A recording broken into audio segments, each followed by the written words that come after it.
Okay, welcome back, everybody. I hope everybody had an enjoyable spring break. By this point, you should have turned in the first draft of your third paper.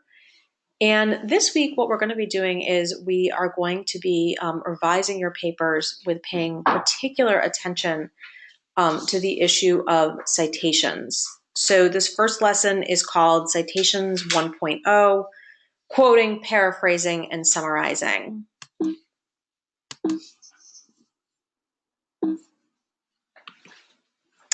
All right, so to begin, what I want to do is start with a review from week 6, specifically answering the questions, what is a citation and what does it mean to cite something?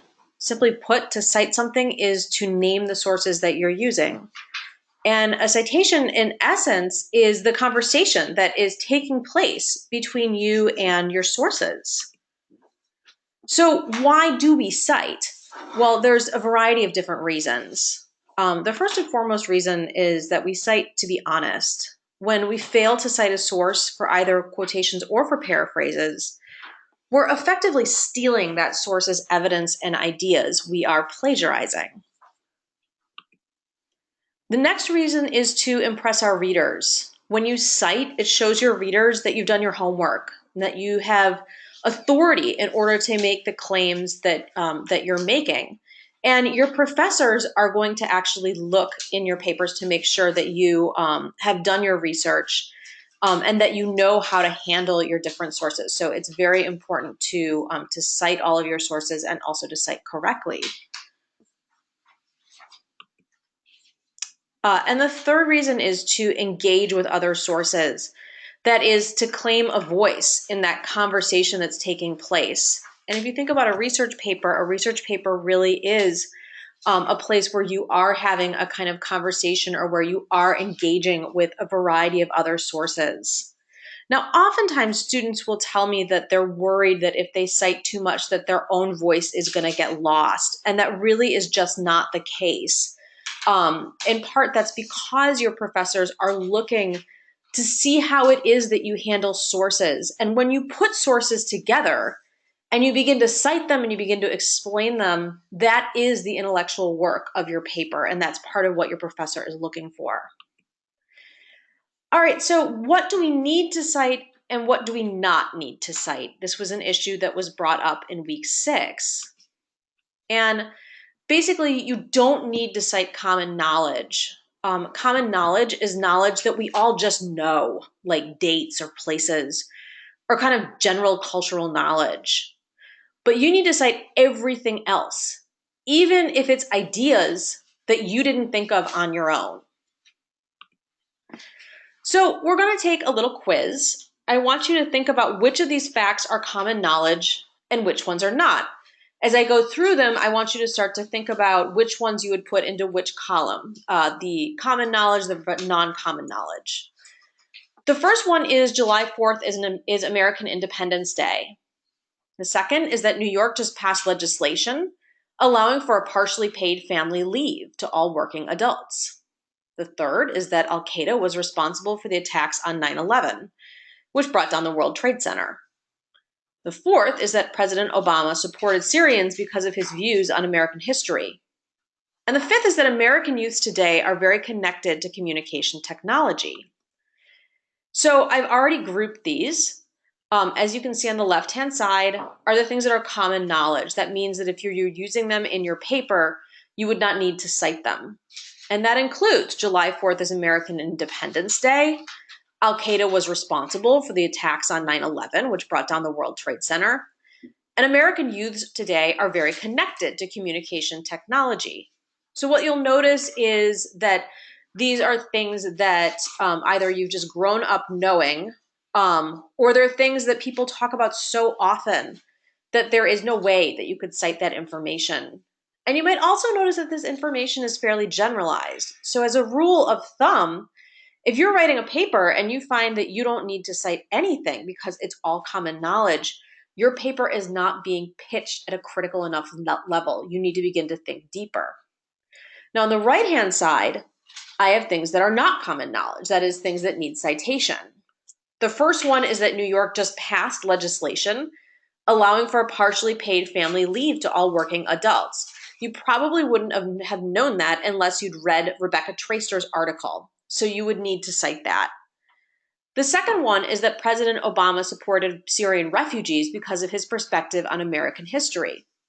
Now, if you watch a lot of news, the idea that President Obama supported Syrian refugees itself may be common knowledge, but the linkage between President Obama's support of Syrian refugees and his rationale for why he does, that is specialized knowledge, and you would actually need to cite Peter Beinart's article in that case. All right, so when we draw on another source, we can do so in three different ways. We can paraphrase it, we can quote it, and we can summarize it. And we spent the first part of the semester talking about summarization. And so I'm going to really focus here on quoting and paraphrasing. So how do we incorporate quotes into our essays? Well, we do that through the creation of quotation sandwiches. But students also oftentimes wonder how it is that you can incorporate paraphrases into your essays. And the answer is that you do it through a paraphrase sandwich. And you should be handling paraphrases in basically the exact same way that you're handling quotations. And I'm going to show you what I mean. So what we're going to do is we're going to look at a comparison between quotation and paraphrase sandwiches. And what you'll notice is that these two actually are very similar in terms of what they're saying and in terms of how they're handling the source material. Let's focus on the left-hand column, the quotation sandwich, and I'll read it to you. This is a quote that comes from Sheryl Sandberg's Lean In, Women Work and the Will to Lead. All right. According to Sheryl Sandberg and Lean In, many women in the U.S. find it difficult to manage work and childcare within traditional employment structures. Quote, too few workplaces offer the flexibility and access to childcare and parental leave that are necessary for pursuing a career while raising children. End quote. In other words, U.S. women often feel that they must choose between remaining in the workforce but childless or leaving the workforce when they have a family. And the result is that the U.S. has fewer workers than if women could have the flexibility to leave temporarily after childbirth. All right, so let's look at the component pieces of this quotation sandwich. The first part, which is right now in red, is the introduction to that quotation sandwich, the top slice of the sandwich. And that is, according to Sheryl Sandberg and Lean In, many women in the U.S. find it difficult to manage work and childcare within traditional employment structures. Now, what you'll find written in red is the quote itself, the meat of the sandwich. Quote, too few workplaces offer the flexibility and access to childcare and parental leave that are necessary for pursuing a career while raising children. And finally, the last part in red is the explanation, that is the bottom slice of the quote. And here it is, in other words, U.S. women often feel that they must choose between remaining in the workforce but childless or leaving the workforce when they have a family. The result is that the U.S. has fewer workers than if women could have the flexibility to leave work temporarily after childbirth. And I just want to draw your attention to the phrase "in other words," because what that phrase signals is that I've actually put in a piece of meta commentary there. And meta commentary is a great way to structure the explanation of a quote. All right, so let's take a look at the paraphrase sandwich. And I'll read it out loud. It basically is a paraphrase of the quote that I've already read to you guys. All right, it reads, according to Sheryl Sandberg in Lean In, many women in the U.S. find it difficult to manage work and childcare within traditional employment structures. Does this sound familiar? As she points out, these environments typically do not offer flexible schedules, childcare resources, and/or family leave, policies that most working parents will need. As a result, U.S. women often feel that they must choose between remaining in the workforce but childless or leaving the workforce when they have a family. The result is that the U.S. has fewer workers than if women could have the flexibility to leave work temporarily after childbirth. So let's break down its component pieces. Again, what you see in red is the introduction to the paraphrase. And it's the exact same introduction that I used for my quotation sandwich. According to Sheryl Sandberg and Lean In, many women in the US find it difficult to manage work and childcare within traditional employment structures. Next, what you'll notice in red is actually the paraphrase of the quotation from the left-hand side. And this is a paraphrase that means that that what I've done is I have sort of reiterated the quote, but I've done so in my own words with my own syntax. So here, as she points out, these environments typically do not offer flexible schedules, childcare resources, and/or family leave, policies that most working parents will need. And then finally, what you'll also see in red is the explanation to the paraphrase, and that is identical to the explanation that's offered on the left-hand side in the quotation sandwich. In other words, US women often feel they must choose between remaining in the workforce but childless or leaving the workforce when they have a family. The result is that the US has fewer workers than if women could have the flexibility to leave work temporarily after childbirth. So let's take a closer look now that we know the basic structure of handling both quotations and paraphrases through the creation of quotation or paraphrase sandwiches. Let's now take a closer look at what goes into each of those component pieces, because a quotation sandwich is not simply 2 slices of bread and a little bit of meat. All right, so the first thing that you'll notice is that the introduction to the quote or the paraphrase needs to include a signal phrase. And a signal phrase is usually something like according to or as so-and-so says. It basically is a small phrase that is alerting your reader to the fact that what is about to come is going to be somebody else's words or ideas. So in our paragraph, it's according to Sheryl Sandberg and Lean In. And what you'll notice is that I've included the author's full name and also the title of the work. And typically in the signal phrase, you will include the author's name and you may include the title. And we'll talk about when you include the author's full name, when you just include a last name, when you include a title, and when you don't. I'll get back to that in just a minute. So the next thing that you need is the quotation or the paraphrase.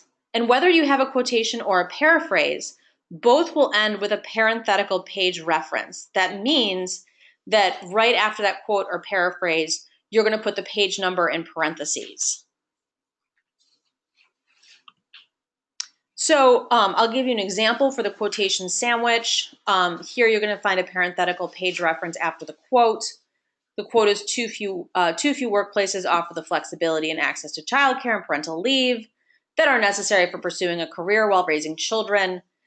End quote. And what you see is that the number 8 is in parentheses because that's the page that this quote appeared on. And you'll also see that I have a parenthetical page reference after the paraphrase. And it looks identical to the one that I have after the quote.